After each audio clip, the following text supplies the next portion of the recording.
Hey guys, and welcome back to another video on my YouTube channel. I hope everybody is having a splendid day as usual. I hope everybody is staying positive and helping each other out. But today I'm making yet another video on hamsters and closures. And I'm starting to sound like a broken record. I now can see why making pet videos are so hard for some people. Like, I totally get why Victoria Rachel only posts like once a week, or some people only post like once or twice a week if they have pet channels, kind of like mine, where you help other people out. Because you begin to sound like a broken record where you're basically posting the same video over and over and over again because people don't get it.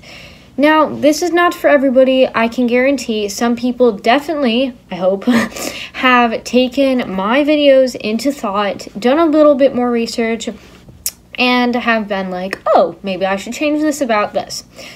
And I can guarantee you people watch not just my videos, but other people's videos, and it goes one ear and out the other. You gotta do your research. I'm, like, I love making these videos. I will repeat these things more than 100 times. I don't care.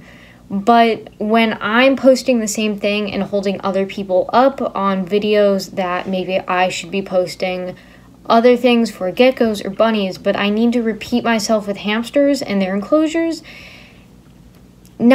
people just aren't going to want to watch it. So here I am making yet another video for hamsters enclosure. This has got to be the fourth or fifth video I've made. I've made easy DIY ones. I've made cheap options. I've done videos on why critter trail cages are horrible. I've done also just videos on why small cages are not good. That's at least 4 videos. So here's the 5th video. If this goes in your ear and out the other, please rewatch it. Watch some of my other videos. Watch Victoria Rachel. Her videos are amazing. She has 3 hamsters. Her enclosures are beautiful. That is where I get a bunch of my research from, is her videos. Obviously, I'm not just going to take one person because that wouldn't be really considered research. So I do some of my research by myself and some mostly from her. She's great. Check her out. She also does bunnies, and she has cats and hamsters. But let us get on to this video. If you guys already know about hamsters and closures, this is all I'm going to be talking about. So if you want to watch it, that's great. And if you don't, that is totally fine. I will see you guys in another video. So now that we have everybody that wants to learn about hamsters and closures and are definitely going to do something, right? Let's get on to it. So the first thing we're going to talk about is tank sizes. So tanks are very normal things to keep your hamsters in. I did have one comment where the person was like, why would you keep hamsters in fish tanks? Those are mostly for fish. And if you have a hamster, I want to know what you keep it in. You could keep it in bins, IKEA Detolf, which I consider still a tank because it's a glass aquarium, well, ish. But I would love to know what you keep your hamster in if you have one. So glass tanks can get very expensive if you're having 80 gallons, 90 gallons above. Like, even 40-gallon tanks are still quite expensive, and that is the bare minimum you need to have for your hamster's enclosure in tank sizes. So a 50-gallon tank would be, I guess, my lowest. I did have a 40-gallon tank for the end of Cheeky and the beginning of Bear, my 2 hamsters, and I did shove as much as possible inside of those tanks. I didn't like it. It still felt too small because 12-inch wheels do take up a lot of space of the enclosure. I didn't feel like I was like doing enough for Bear. So some people might stop there, maybe get a 50-gallon tank, but of course I had to go farther. So 40-gallon tank is the bare minimum for tank sizes. I would recommend getting a 50-gallon tank or above. As they do get expensive, maybe move to another cheaper option, which is plastic bins. So I did have 2 plastic bins. I connected them with a tube, and it was a pretty large enclosure. I would fill one with wood shavings and one with softer shavings for him to sleep in, and it worked very well.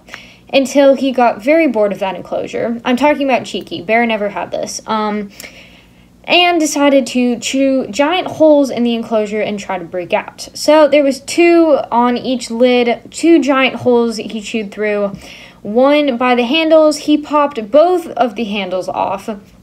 And after trying to put plates, because I didn't have enough money to buy another one, and I didn't know what to do.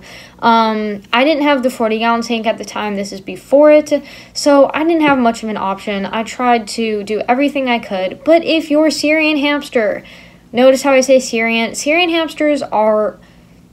I'm going to get so much hate from this, but Syrian hamsters tend to just chew things more. Like, we had a dwarf hamster, my brother did. Now, she didn't chew very much. If anybody has had dwarf hamsters or robo hamsters, let me know in the comments if they chewed that much.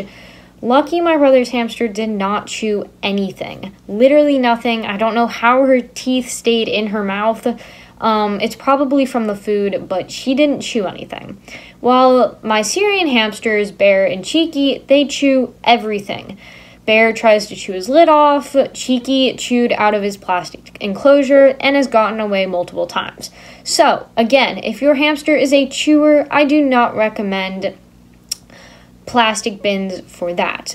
But if your hamster is not a chewer, plastic bins are amazing. Number 1, they're cheap. Number 1, you can DIY them pretty quickly. The bare minimum is $515. A lot of people say $450, which is still quite small. So I'd say at least $515, $520, the bare minimum for square inches. Okay, square inches, not inches, not weight, not mass. Square inches, okay? So measure it before you get it, and you can always get 2 and attach them. It makes it a lot better. But if your hamster is a chewer and you don't really want the look of a bin cage, or you don't have any bins, then you can move on to an IKEA Detolf. An IKEA Detolf is a little bit more expensive. While it is $100, I'd say you get the space out of it. So I currently have an IKEA Detolf right now, and we built a lid for it out of some wood, chicken wire, and 2 handles. 4 handles. While it is not that tall, you can still fit, I'd say, 5 to 6 inches if you didn't have much hanging from the ceiling or like really tall things. You could still, I think, fit 5 to 6 inches. I have 6-ish in there. Actually, you could probably fit more than 6 if you wanted to. So while it is not that tall, it does fit an 11-inch wheel with enough bedding.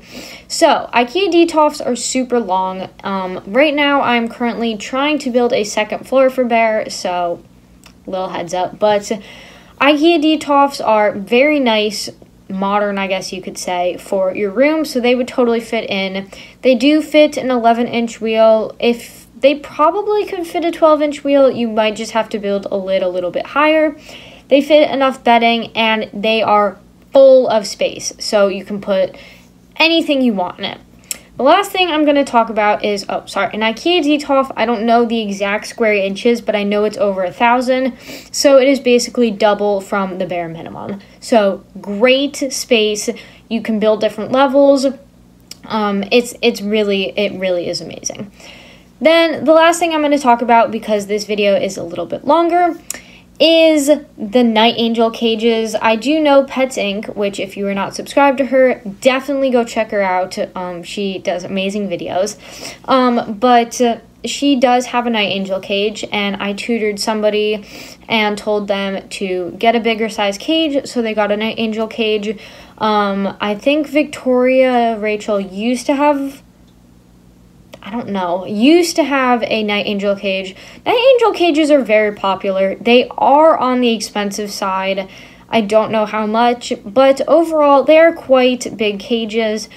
I don't know the full thing. You can get them on Amazon, and it will tell you, I think, the square inches.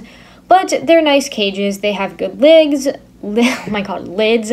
They have plexiglass around them, and you can fit plenty of bedding inside of these cages.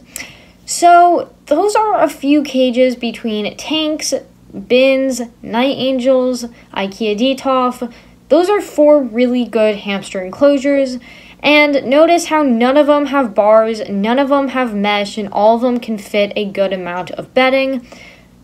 Those are some of the things you need to look for cages. You don't want to get the Critter Trail ones that have this much bedding you can fit in, that have bars and mesh and second levels. It does not have the space. Remember, 40-gallon tank or above. I recommend a 50-gallon tank up above.